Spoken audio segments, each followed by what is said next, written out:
Hi guys, this is Tommy here. I'm back with a new guide for set 3 which is just now live, and it's just about time to start grinding that ladder again. This guide will be on Brawlers Jinx, which a comp that came back from set 1 to set 3 with a little bit of a twist. This comp is being played by a lot of challengers on the race to Masters and Challenger again, and can be played by more than one person in the same lobby. The comp is basically 4 tanky brawlers and 4 blaster, and the 4 blaster is 6 extra shots every 4th auto attack, which is by Jinx and Misfortune in the late game. This will deal so much damage to all the units on board.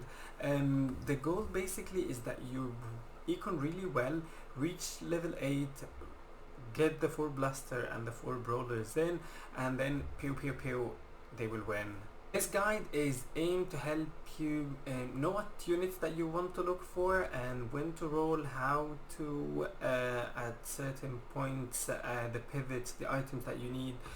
I will divide this guide into 3 segments. The first one will be on items, the second one will be on leveling and the econ, and the third one will be a run through the levels and the pivots that you can do to achieve your late game. I will start with items. On-hit items are key as blaster shots apply on-hit effects. So Giant Slayer and Red Buff are core items for this build. Runaan's Hurricane and Rage Blade are really good as well. Frontline items are really good for your brawlers, like Declaw. GA works really well on Jinx against them, like if you're facing infiltrators or sorcerers. MF, I like tiers and AP items on her. She can do really well with on-hit items as well, but mainly her skill damage is really high, so AP and tiers are really good. This is why I prefer the BF start if I want to play this build, because one Giant Slayer is really good and important in this build, and what's better than one Giant Slayer? 2 Giant Slayers make it really easy to carry you in the late game and the mid game as well, because the extra damage is just insane. For levels, you basically want to win streak or lose streak early game. Make sure you get your econ going because your comp is a level 8 comp, so you want your econ as good as possible because we're rushing 8 in this strategy. And rushing 8 means that you want to be level 7 at 3-5, you want to be level 8 at stage 4-3.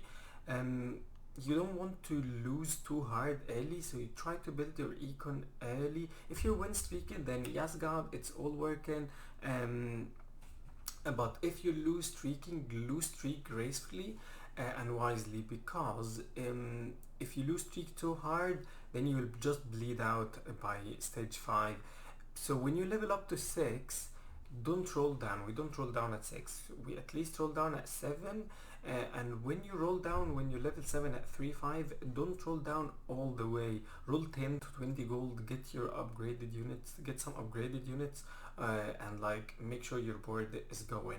And keep your econ going as much as, and save HP. HP is really a good resource, especially in set 3 with the damage changes.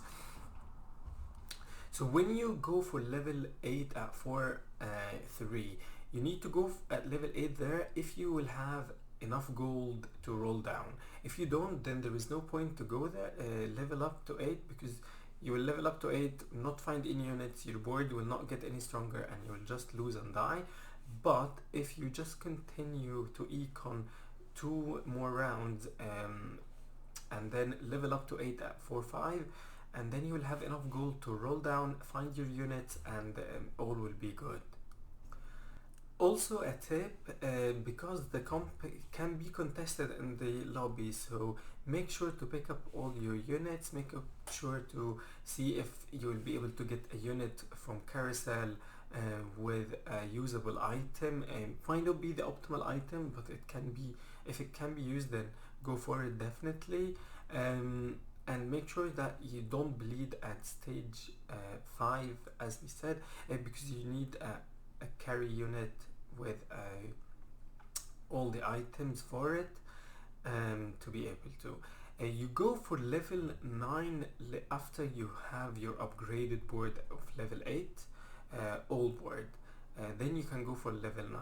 At level 9 you'll be able to add more synergies, add legendaries.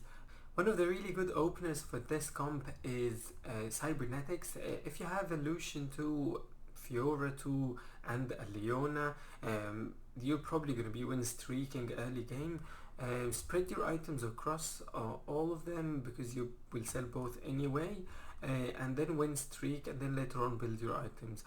Preferably you want to build a quick item on Lucian to an on-head item like the Giant Slayer or a red buff.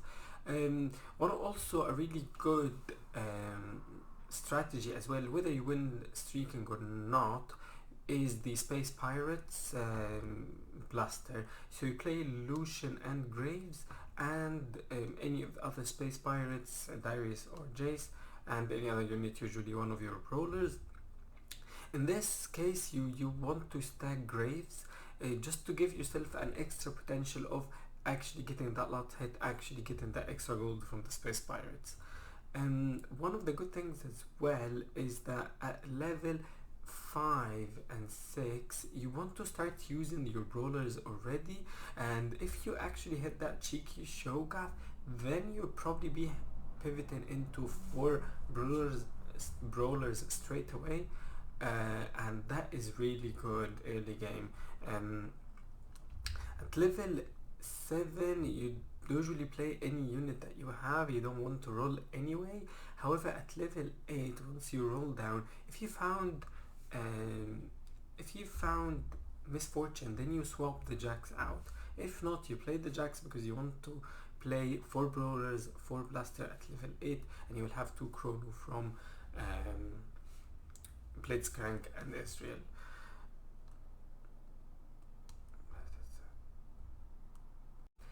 If you're still here, then thank you so much for watching till the end, and please, if you like the video, which you probably should since you're here now, then press that like button and subscribe.